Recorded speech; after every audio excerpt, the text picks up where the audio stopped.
Compartiendo con ustedes y viendo todo lo maravilloso que han estado trabajando. Ustedes, los docentes, toda la gente que está hoy aquí. Una vez, dicen, una vez un hombre contó una historia. Nadie sabe quién era ese hombre, ni siquiera quién se la contó.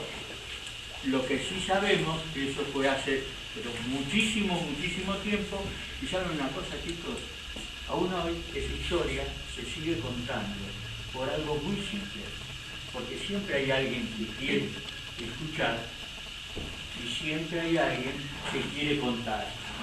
Con Lara, con María Laura Vázquez, somos narradores, como dijo la señora que presentó, de la Biblioteca Pública de Morón. Estamos con Maru de Miro, la directora de la biblioteca. Hace 10 años que se vienen dando cursos de narración. Nosotros ya somos viejitos de... ¿Por qué? Porque la luna, perdón, ¿no? Pero mujer al fin, pasaba mucho tiempo observándose en el espejo de una laguna en medio de un pequeño bosque donde se encontraba con el sol en cada crepúsculo para amarse. Entonces, el sol enojado dejó de pasar por ese bosque y la luna, entristecida, se acostó de espalda en el agua de la laguna y se quedó ahí esperando. Claro, yo les pregunto a ustedes, si el sol no pasó más por el bosque, ¿cómo quedó el bosque? Oscuro. Siempre de noche. Y el ser estar siempre de noche traía un gran problema para todos los habitantes del bosque. Porque los días eran siempre igual, todo oscuro. No sabían cuándo era la hora de comer, no sabían cuándo era la hora de dormir, la hora de trabajar. Realmente se vivía en el bosque en una gran confusión. Hasta que un día, un gigantesco faro mágico, ubicado del otro lado del mundo, comenzó a enviar a la copa del árbol de los búhos el haz de luz que tanto necesitaban. El faro iluminaba a cada hora de la noche de la tierra, mandaba su mensaje. Y entonces los búhos se encargaban de indicarle a los demás que era la hora de dormir. Pero para eso, ¿qué tenían que hacer los búhos? Estar despiertos, con los ojos bien grandes. Y para poder permanecer despiertos durante toda la noche, los búhos se decían poesías, se contaban viejas historias que conocían, y cuando las historias se acababan, inventaban otras nuevas. Y así pasaban unas noches maravillosas. Resulta que alguien fue testigo de esas hermosas veladas. Y ese alguien se lo contó a los otros, y los otros a los otros, y los otros a todos los demás, y ya nadie durmió en el bosque. Hasta el faro mágico escuchaba las historias y después las llevaba por el mundo. Y la noticia llegó a oídos del sol. Y entonces el sol, un día muy temprano, un día del equinoccio de primavera, se presentó en el bosque, estuvo todo el día ahí, y al atardecer fue a la laguna, donde la luna lo seguía esperando. Y como un fogoso amante, la tomó entre sus brazos dorados y la volvió a colocar allá en el cielo. Y después la amó en un crepúsculo jamás visto. Desde ese entonces, siglos ha de ser, desde ese entonces, los búhos no duermen de noche. Están con sus ojos bien abiertos, contándose historias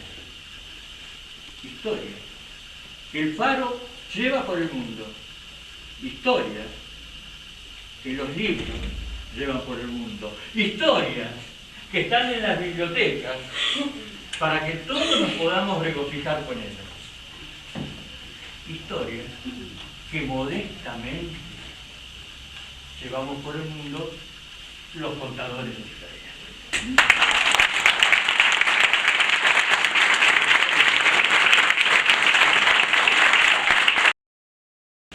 Los contadores de historias seguimos llevando esas historias que fueron pasando de boca en boca, que alguna vez se juntaron.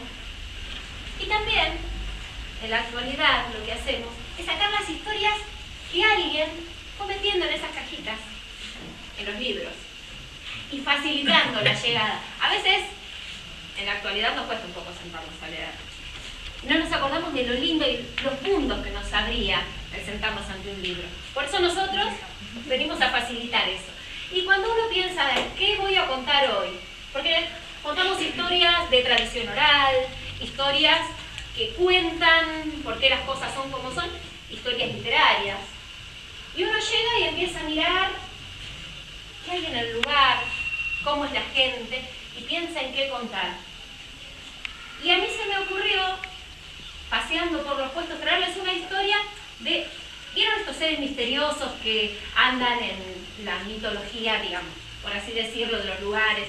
Vieron que nuestro país, nuestra Latinoamérica, pero nuestro país en particular cuenta con un montón de seres mágicos, misteriosos, duendes, que hacen cosas que, bueno, sabemos. En fin, ustedes me entienden, ¿verdad? Y hay historias que cuentan de la presencia de estos personajes. Por ejemplo, esta historia que les voy a traer viene desde lejos, viene desde el litoral. Empieza contando que a 200 metros del rancho de Doña Belén corría una pequeña corriente, el arroyo Arazá, le decía, porque desembocaba en un pequeño bosquecito de guayabos. La vieja, para tener sujetos a su alrededor, a los chicos, particularmente a la hora de la siesta, quería contarles misteriosas historias de los seres que poblaban el lugar. Mata nomás, pajaritos vos, que uno de estos días te va a agarrar el piragüey. Oh, le decían los chicos, que voy a tener miedo. Le pego un ondazo y salgo a disparar. Eso decís vos. Pero él se va a convertir en un pajarito que te va llevando y te va llevando y te va llevando hasta que te perdés. Y ahí te vas a encontrar con el bombero, que es un enano petizo y malo, y la conocen. Ay, mamá, mira si le voy a tener miedo a esas cosas. Aparte conozco el arroyo como la palma de mi mano. Y así la vieja seguía contándole de los diferentes seres que poblaban el monte. Del guaraquillará, uno de cabellos de fuego y andar silencioso. Los chicos se reían no pocas veces de las amenazas de la vieja. Ríanse nomás. Y sobre todo vos, Diolinda. Andá a bañarte al arroyo a la hora de la siesta, que uno de estos días te vas a acordar de mí. La jovencita bajaba la cabeza, obediente, y por lo bajo le guiñaba el ojo a los hermanitos, que estaban listos para que en cuanto la vieja se fuera a dormir la siesta, salir a correr por el monte, indiferente a los duendes de la siesta. Jack era un muchacho que había nacido en Inglaterra, en las márgenes del río Tweed. Desde pequeño había sido criado a la sombra de barcos a medio terminar, y este ambiente de mástiles y de quillas le fue forjando poco a poco su destino de marinero. Y el día en que ya fue grande y pudo decidir por sí mismo, decidió subirse a un barco y pasear por los 7 mares su alborotada y roja cabellera. Y así fue como un día, a bordo de un barco, llegó hasta las costas de Buenos Aires. Y así también como otro día, montado en un naranjero, fue subiendo hasta las costas de Corrientes. Pero los ojos de una morena y la fuerte caña paraguaya le hicieron perder la noción del tiempo. Y cuando volvió a tomar el barco el día de la partida, se encontró con que este había zarpado varias horas antes. No se preocupó demasiado. Decidió aprovechar para conocer el lugar. Y se puso a caminar, pero lo hizo siempre por el camino de la costa. Porque él sabía que tarde o temprano la tierra firme, como buen marinero, terminaría por aburrirlo y extrañaría volver a las aguas. Aquella tarde, aquella siesta, el calor era terrible y ese pelo colorado le ardía como una verdadera fragua. Buscó el amparo de unas matas y allí encontró un claro de agua. Y se echó panza abajo y empezó a tomar con ansia animal esa frescura cristalina. Y después, aprovechando las sombras, se quitó la ropa y se lanzó a nadar.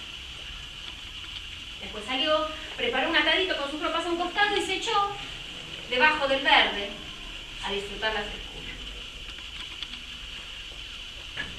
En el rancho, ya la respiración del profundo sueño llegaba hasta oídos de la muchacha.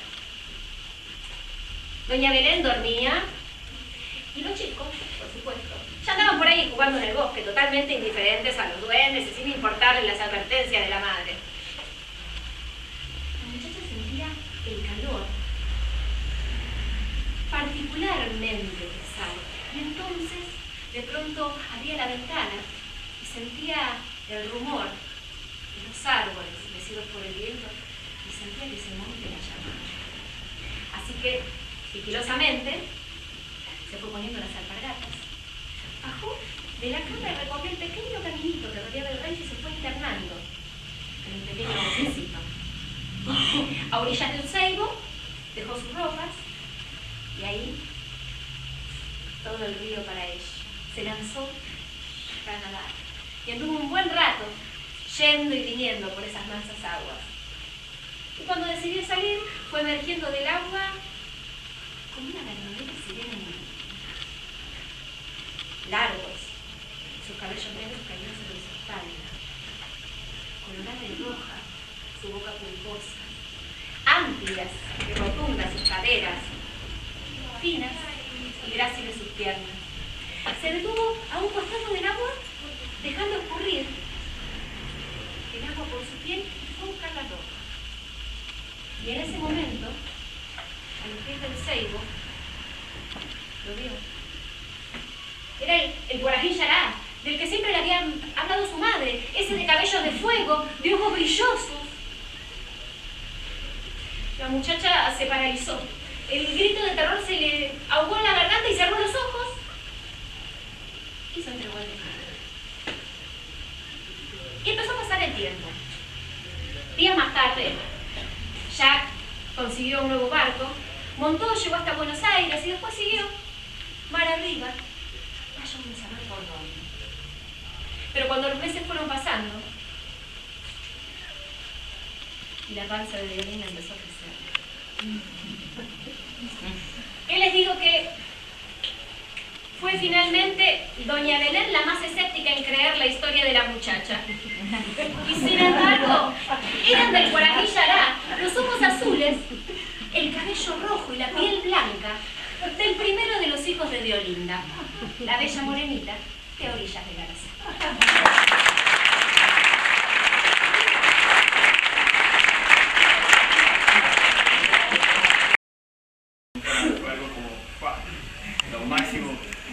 Pero, y bueno, tengo una excusa por la demora. Y resulta que anoche, mientras soñaba, mientras dormía, soñé que esperaba un auto rojo en una esquina. De pronto, a mi derecha, se acerca una mujer muy hermosa. La saludo cortésmente. Ella responde a mis saludos, sonríe. Y lentamente noto que ella se comienza a acercar a mí. De pronto, de manera inesperada, se abalanza encima mío. Forcejeamos. Y por fin logro quitarla de encima. Cuando ella se para, se acomoda su ropa, sale disparada y llega a la esquina corriendo. Y antes de llegar a la esquina me dice: gracias por el beso. Y les cuento que esta mañana me levanté pensativo. ¿Por qué me robó un beso? Y es más, en este momento me sigo preguntando: ¿por qué me robó un beso? Y colorín colorado, este cuento se acaba. Muy bueno.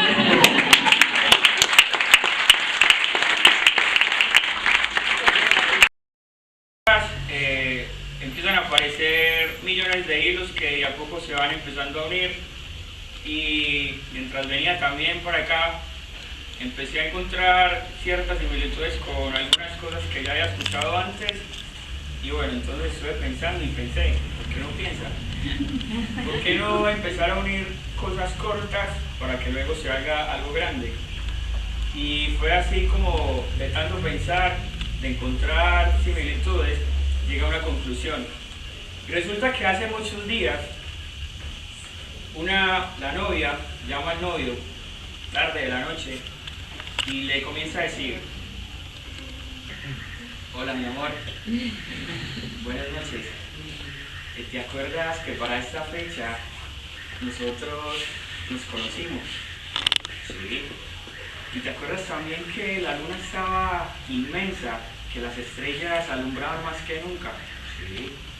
¿Y te acuerdas también que fue ese día donde nos dimos el beso más dulce del mundo?